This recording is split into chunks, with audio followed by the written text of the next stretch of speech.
Action figure reboots.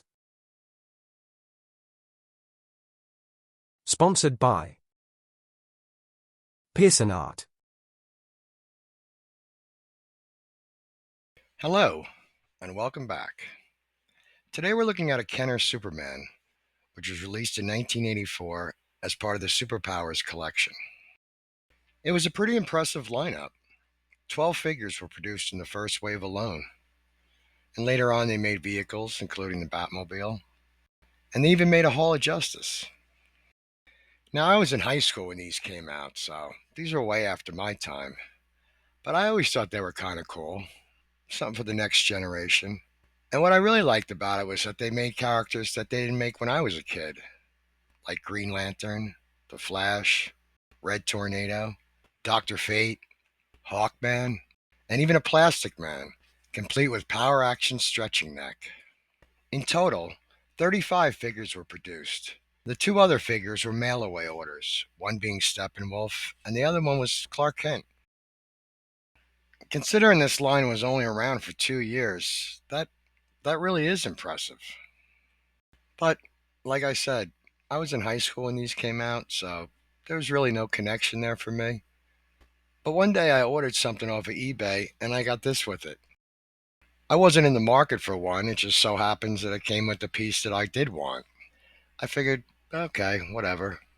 You could see that it's in bad shape, the leg is broken. There's really nothing you can do with this. I mean, I guess you could look for a spare leg or one that's in worse shape, but if you really wanted to collect one of these, you could probably find one that was in good shape, probably just missing the cape, and they make reproductions of those. Also, these figures aren't really that easy to take apart, so I didn't really know what to do with this. And then I remembered something that I noticed some years back, and it kind of got the ball rolling on this.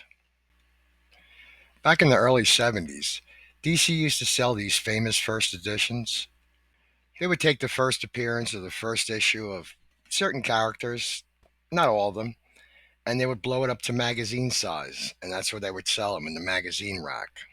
They were awesome. They were awesome because they didn't just take the stories and reprint them, they would actually reprint the entire book, stem to stern, even the ads.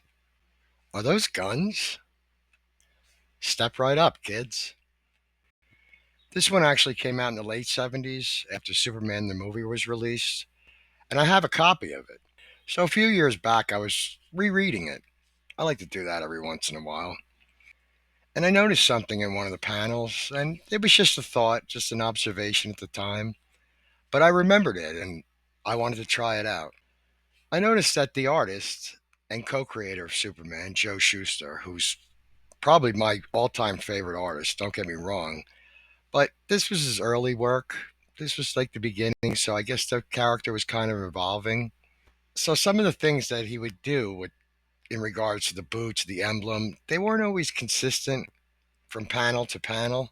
Like here, he has the regular Superman boots, but in this panel, they're kind of like a Roman boot. And in this panel, he doesn't have any at all.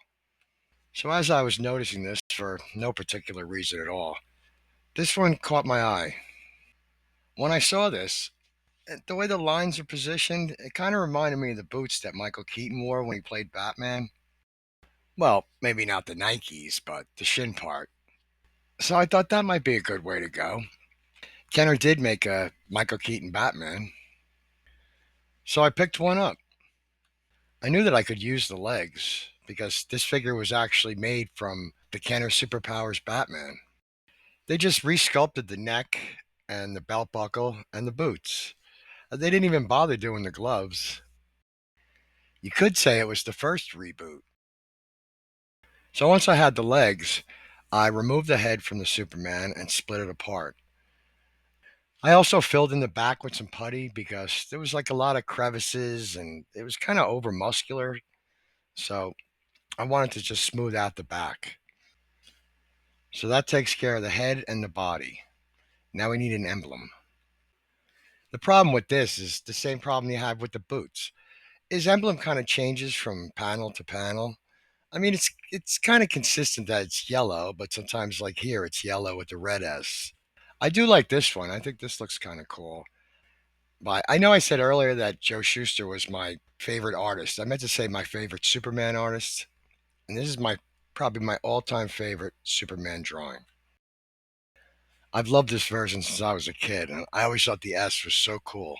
It does have the same colors as the Max Fleischer Superman, but the shape is better. I wish they kind of would have kept that, I guess, chevron it's called. It's an upside down triangle. Please feel free to correct me in the comments if I'm wrong.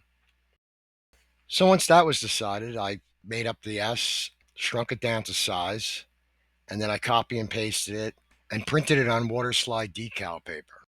The paints I'm using on this figure are as follows: black for the hair, sky blue for the suit, bright red for the trunks, gold for the belt, and I'm going to top it off with a satin finish. For the cape, I'm not going to use the one that Kenner went with. I was never really a big fan of those. I think they fall off too easy. So I made a template and put it on a piece of red vinyl and used that as a pattern to cut one out. I'm going to go with that instead. Okay, we got all the parts. Let's put it together and see what we got.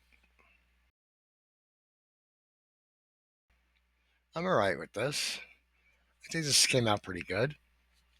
I really like the boots on this. I think it looks kind of cool. And the cape looks good. I'm happy with that. I kind of like that it's off the neck. The reason why I smoothed out the back was so I could glue the cape on more easily. Ideally, when you're doing this kind of figure, I would much rather just paint the parts that are already painted. But in this instance, I really couldn't do that because the legs didn't match and I just had to paint the whole thing. The color I'm happy with. The emblem I'm really happy with too. This was always my favorite and I was really glad to be able to use it. I don't know. I think the boots and the color of the costume and the emblem and the cape, I think this makes for a nice combo. It's a little bit different. It's not a first appearance Superman or anything like that. It's just a Golden Age Superman. And in my book, that's always a good thing. So I guess that about wraps it up for this episode. If you enjoyed this video, hit the like button, subscribe, share, comment. I'd love to hear from you. And until next time, ladies and gentlemen, always remember and never forget, think outside the box.